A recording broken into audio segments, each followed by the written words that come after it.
Alrighty, so what's going on, everybody? This video will be going up on the list of things that I shouldn't have to explain, but here we are anyways, because apparently it's not common knowledge that communists aren't actually people, right? The communist is a very interesting individual. They preach a lot about equality. There's a lot of neo-Marxism going around to where they're trying to extend the economic portion of equality down to social classes. But at the same time that they preach equality, you have to understand that these people are ready to achieve that equality by murdering you, right? So when I say that communists aren't people, right, there's a philosophical idea of personhood, right? And the ideal of personhood that I prescribe to is that everybody is given a ticket of personhood,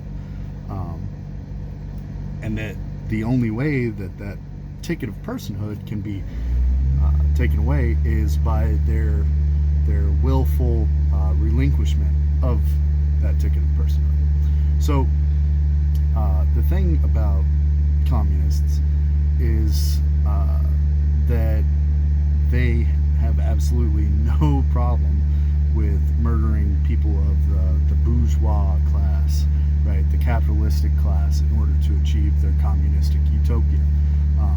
You can see this throughout time. They also have no problem with murdering people that are also communists in order to achieve it. The useful idiots, as it were, the people that clamor to the leaders of these groups are little more than pawns and on the grand chessboard. As soon as their job is done, they'll be taken out into the back, and a bullet will go in the back of their heads as well. We call these people liberals, all right? And I'm going to explain why we're doing all this. So throughout history, right,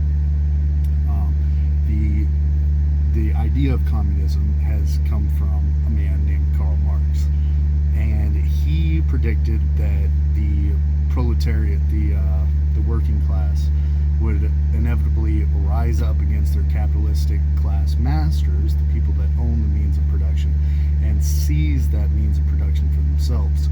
And they would accomplish this through revolution, violent means. And once they did this, everybody would work towards the common goal, and everything would be, sunshine and rainbows. But that's not the way it actually works, because humans are inherently greedy, and that whole economic theory completely forgot to take that into account, right? A person isn't inclined to work unless there is some method of getting ahead in life from that work, right? If you tell somebody that they can get the exact same thing with no effort that they can with a ton of effort, they will obviously do the no effort way. So anyways,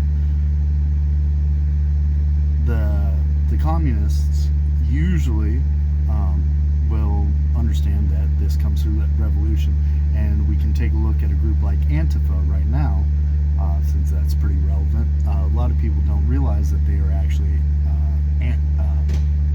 anarcho-communists, right? So they want to destroy the government, bring about communism. They want to do this through violent means. A lot of people think Antifa anti-fascist, or Antifa is just a violent street gang or whatever, but actually they're anarcho-communists. They're trying to knock down the structures of society from the inside. Like I said, these people have absolutely no problem with putting a bullet in you.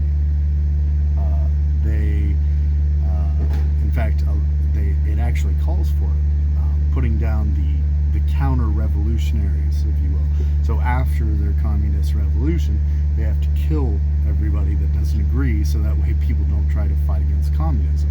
Because the thing about communism is, if somebody doesn't agree with communism, right, somebody wants to take a little bit extra for themselves or establish a hierarchy, make a nation state, for instance, then that completely destroys the whole idea of communism. So those people have to be put down before they can do that.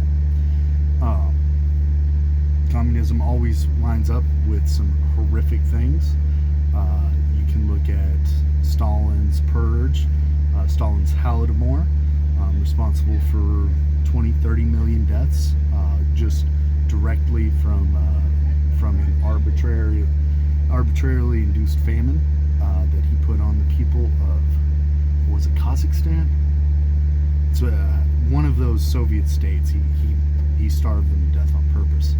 Mao Zedong, during his land reforms, he had to kill all the capitalists, all the landowners.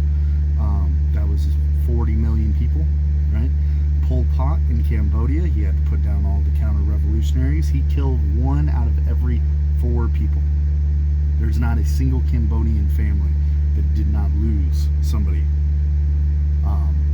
It was so ruthless that he even took the children of the people that he killed and swung them like a baseball bat against trees to kill them. He had people kill each other in these giant mass graves out in the killing. Pol Pot was absolutely insane. Even socialists are not that much better. They might not kill everybody in the beginning because sometimes they can get through democratic means, the first of which down in Chile. But then once the country starts falling apart, like it inevitably will, they have to kill people in order to keep that power, and they have no problem doing it. So when I say that communists aren't people, what I'm saying is that they have already prescribed to a belief, an ideology, where killing is not just okay, but it's necessary. And that relinquishes them of their ticket of personhood in my mind. I do not care for communists. As far as political beliefs, there's a lot of talk about, you shouldn't hate people with other beliefs, and that is true for the most case, except for communists. I have no problem with the Democrat that wants to talk, but as far as a communist, they can go ahead and kick rocks, because I already know that if they ever do get their little revolution going, I'll be the first one that they take out into the back and put